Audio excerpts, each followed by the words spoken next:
Et je laisse la parole à Eric Ehlers concernant la DVD 91, concernant la traverse. Merci Monsieur le maire. Cette délibération me donne l'occasion de vous demander quel est le bilan que vous faites de la traverse Ney-Flandre, qui est celle qui nous concerne dans le 18e arrondissement, notamment bilan en termes de fréquentation, d'évolution de la fréquentation, de régularité, ainsi que d'adéquation de conformité de l'offre par rapport au contrat, puisque, comme vous le soulignez, nous rencontrons en Île-de-France d'énormes problèmes d'insuffisance de l'offre par rapport à ce que la théorie prévoit, par rapport à ce que le contrat prévoit, en raison d'un manque de personnel. Voilà. Et donc, premier volet sur ce bilan qui n'apparaît pas vraiment dans la délibération. Ça me semble intéressant de faire un point sur ce service. Le deuxième point est pour regretter que le bus ait fait les frais de la mise en place de la rue des Écoles, même si la rue des Écoles, c'est très bien. Il est dommage que du coup, le bus soit dévié et qu'il fasse une baïonnette.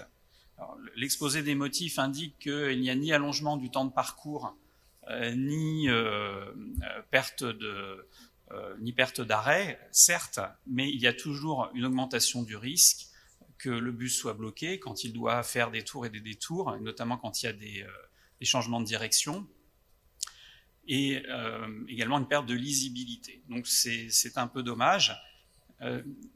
Les associations d'usagers des transports favorisent la réalisation de rues piéton-bus. Donc il serait peut-être bien d'envisager cette solution, sachant que là nous avons affaire à des petits bus qui sont conduits par des professionnels et qui roulent, si c'était le cas, qui rouleraient à vitesse modérée, donc de manière compatible, telle que l'expérience semble l'avoir montré de façon favorable là où elle a été conduite. Et enfin, dernier point pour réinsister, c'est un des éléments qui me semble important sur l'utilité d'avoir des doubles sens bus, toujours dans une logique de lisibilité. Il est vrai que sur les traverses, c'est pas toujours possible, mais là, en l'occurrence, l'itinéraire est quasiment dans sa totalité dissocié. Merci pour vos précisions et nous voterons pour cette délibération. Merci Antoine Dupont pour vous répondre. Merci Madame la maire. Sur le bilan traverse Ney, j'ai pas les chiffres précis, hein. Donc par contre je peux les demander, vous les transmettre, ce que je vais faire de ce pas. Concernant la délibération en tant que telle, les modifications de circulation, bon vous l'avez vu, hein, c'est une distance qui est relativement faible, on parle de 170 mètres. Si on regarde bien dans la délibération, ça n'a pas d'impact sur l'amplitude horaire ni la fréquence du nombre de navettes. Donc en ce sens, le service public est maintenu en tant que tel. Après, sur les rues aux écoles, c'est un choix qu'on fait de les piétoniser et donc de ne pas autoriser la circulation traversante dans les rues aux écoles.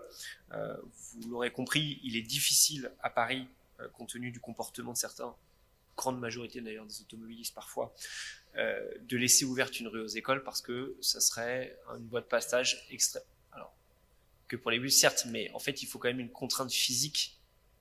Et donc, cette contrainte physique nécessiterait, alors on va pas revenir sur le sujet cas, nécessiterait que le chauffeur descende du bus, laisse le, enfin voilà, il y a une vraie contrainte qu'on peut pas se permettre pour des raisons évidentes. Voilà pour les quelques mots, mais je reviendrai vers vous avec le bilan de la traverse Ney-Flandre. Merci beaucoup. Je vais mettre au voie la DVD 91 qui est pour unanimité. Je vous en remercie. La DVD 142 n'a pas fait l'objet d'inscription. Elle est adoptée. Alors, qui est pour? Qui est contre? Qui s'abstient? Elle est adoptée. Et j'en viens à la DVD 146. La parole est successivement à Anne Giudicelli, Gérald Briand, Gilles Méned et Antoine Dupont répondra.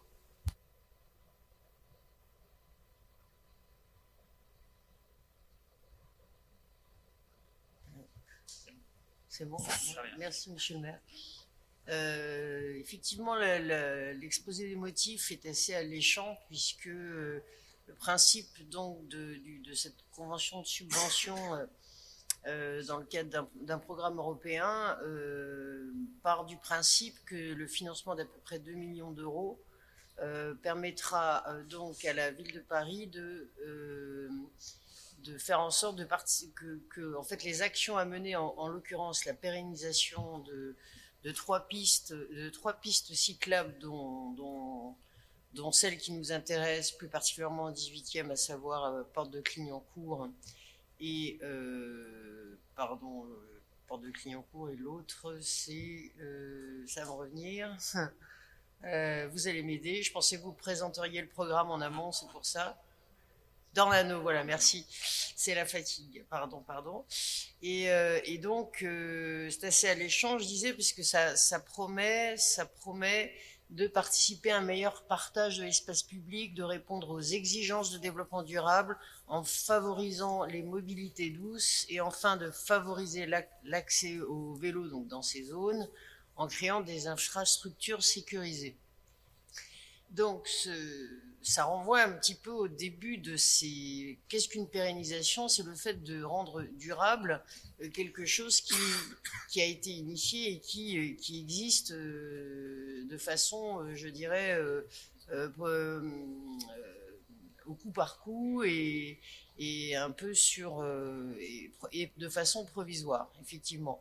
Donc en fait, là en l'occurrence, ce qui a été promis aux bailleurs européens se fait assez rêver, puisqu'au final, on vise une ville à 100% cyclable. Hein, c'est le plan vélo qui a été mis en place en 2020, enfin initié en 2021, aménagé en toute sécurité et sérénité, qui permettrait donc d'insérer ce provisoire dans un espace urbain parisien de façon tout à fait fluide, furtive, souple et bienveillante.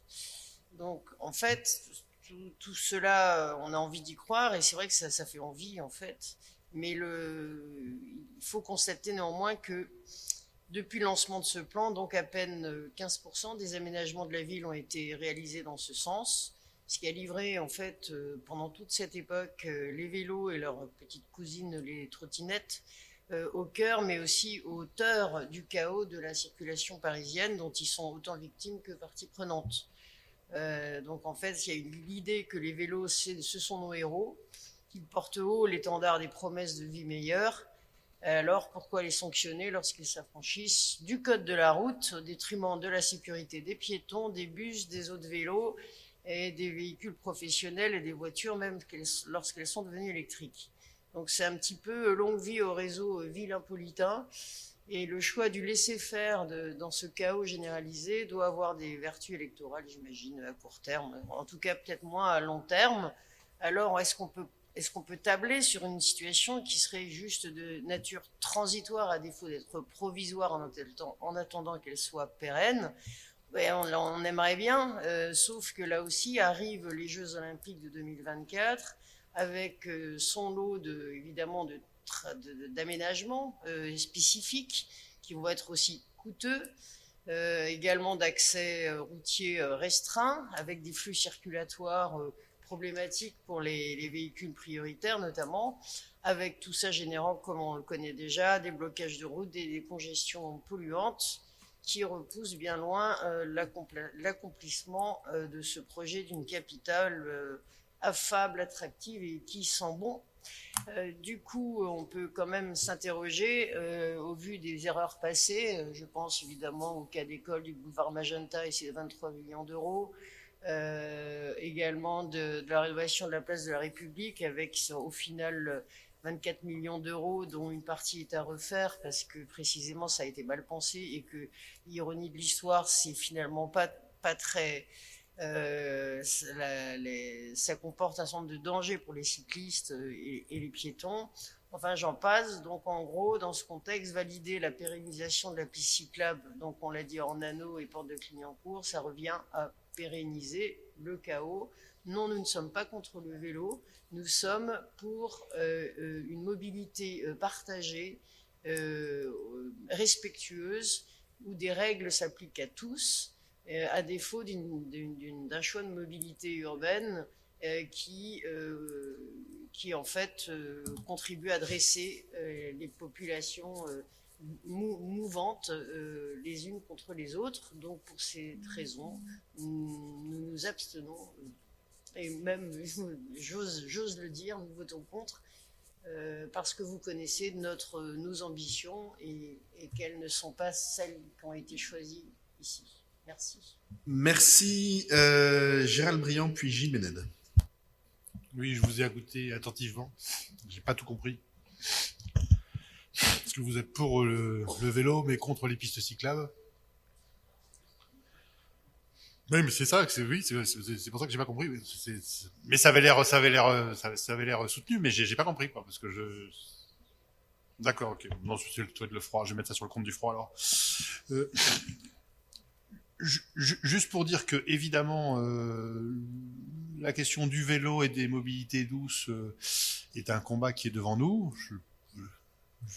Même si j'ai pas tout compris, je vois bien que la droite est en train de lui arriver ce qui est déjà arrivé sur la question des quais et du départ des voitures le long de la Seine, et qui ensuite, avec un peu de retard, a compris que finalement, ben voilà, les Parisiens étaient plutôt satisfaits, et même, je dirais pas que les Parisiens, l'ensemble des gens qui viennent visiter Paris ou qui habitent en proche banlieue, qui profitent de ces équipements.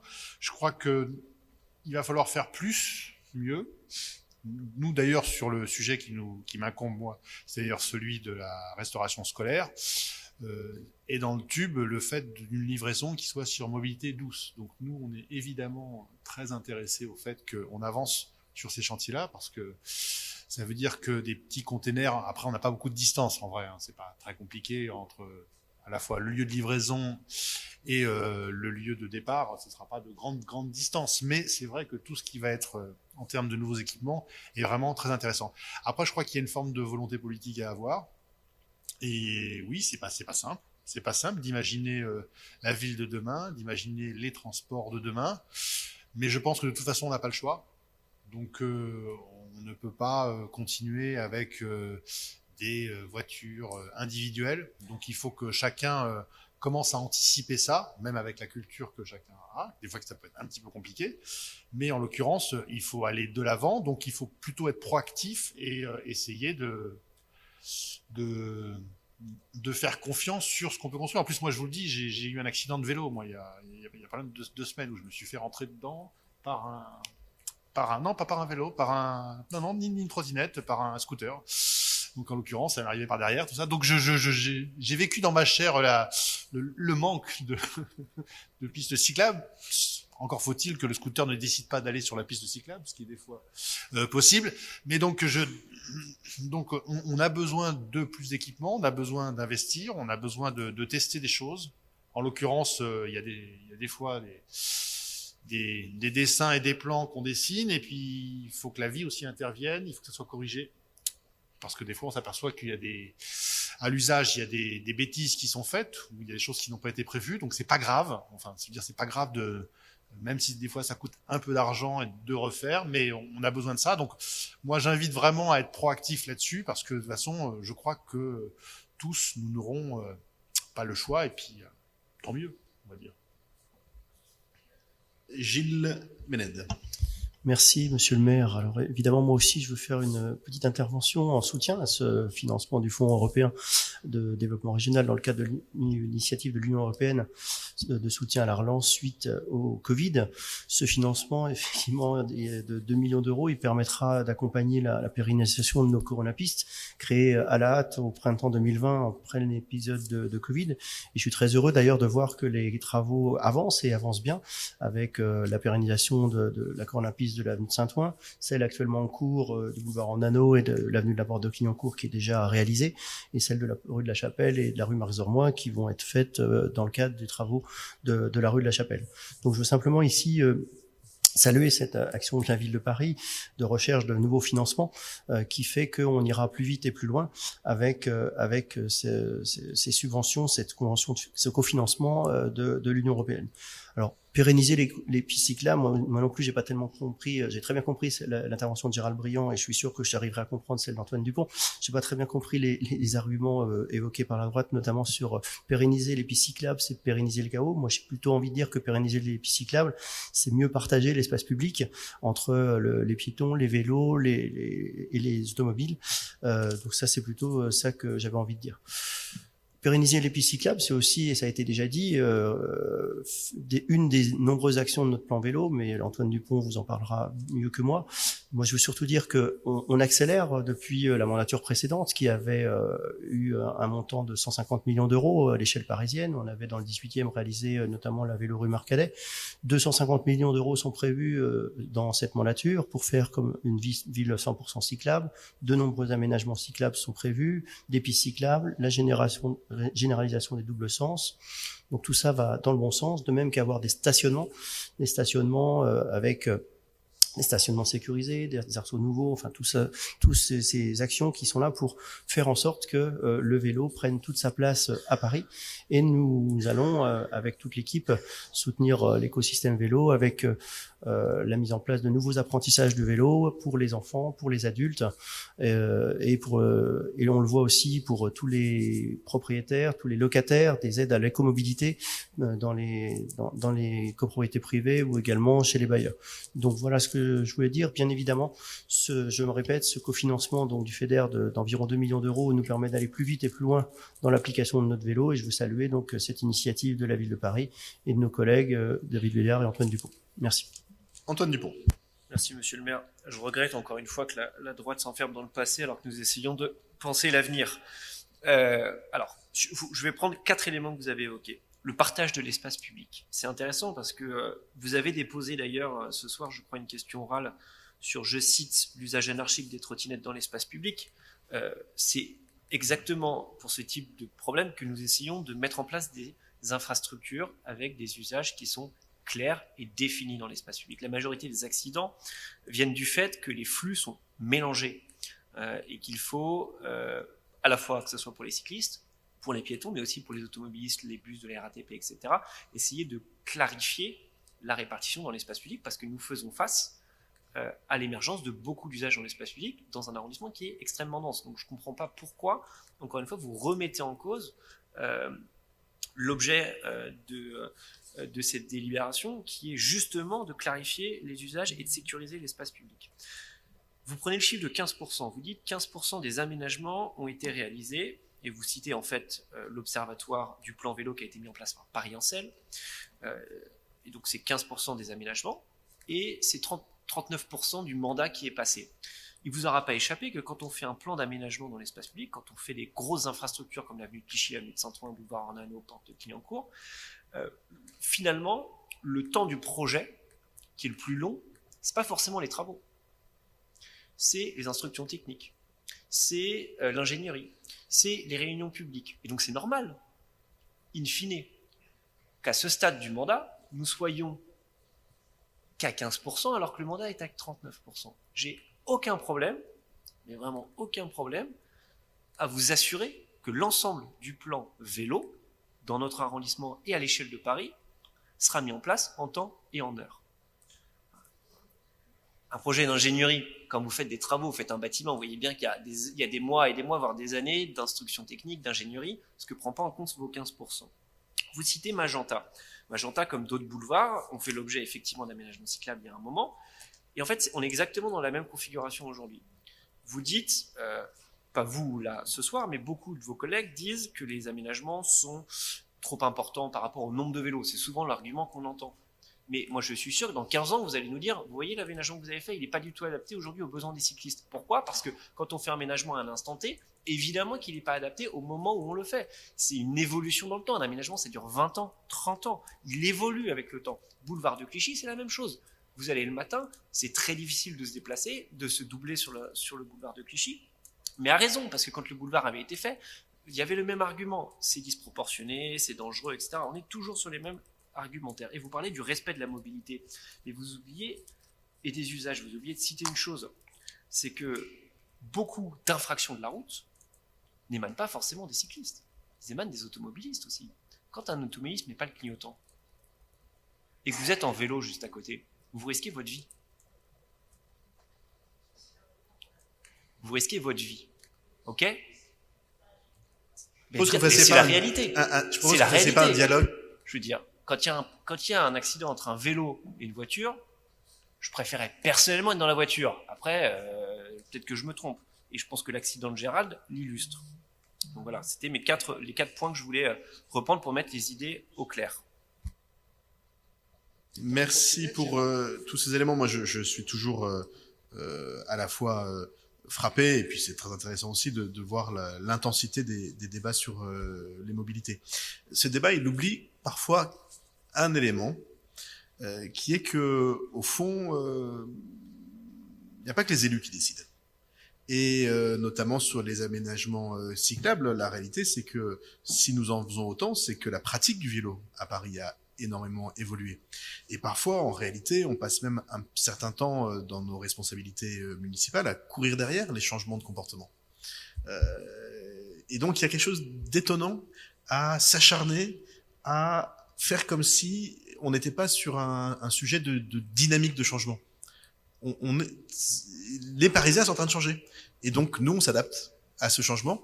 Et comme c'est un changement positif, on le pousse. Et d'ailleurs, et j'en aurais fini par là parce que parfois c'est un peu amusant de faire un tout petit peu de polémique aussi, sur tous ces sujets de mobilité, si on regarde l'évolution de ce qui s'est passé à Paris depuis les années 2000, que ce soit sur l'opposition au tramway, l'opposition aux couloirs de bus, puis l'opposition aux aménagements cyclables, et maintenant l'opposition aux aménagements piétonnés, la droite a toujours été contre, et elle défend toujours les aménagements du mandat précédent. Quand on s'est lancé sur les pistes cyclables, vous défendiez les couloirs de bus pour lesquels vous vous étiez opposé, et ça avance comme ça. Et donc je suggérerais à l'opposition de prendre un temps d'avance et de soutenir la politique qu'on mène maintenant, ce qui vous évitera, dans 5 ans, de dire que finalement on avait raison maintenant et qu'on a tort dans 5 ans. Mais je fais un petit peu de polémique, on peut aussi s'amuser un peu. Et donc, je vais soumettre aux voix la DVD 146, qui est pour, qui est contre, qui s'abstient. Elle est adoptée, je vous en remercie.